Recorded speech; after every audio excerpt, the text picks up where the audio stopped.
Whalebooks pracuje i s novou českou legislativou schválenou v únoru 2025, konkrétně s hodnotovým a časovým testem.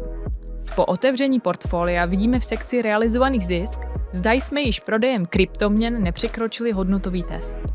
Ten je v České republice stanoven na 100 000 korun ročně. Pokud za celý rok prodáme kryptoměny do této částky, nemusíme zisk danit.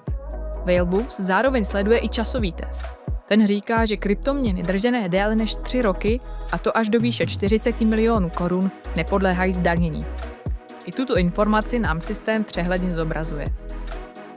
V otevřených pozicích na záložce akce si můžeme zobrazit graf, který zpětně ukazuje hranici 3 let.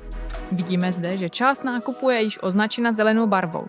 To znamená, že tento nákup časový test splňuje, ale lze jej nyní prodat bez daňové povinnosti.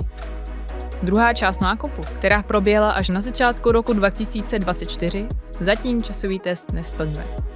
Takto můžeme průběžně sledovat, jak se žlutá část postupně posouvá směrem k hranici 3 let.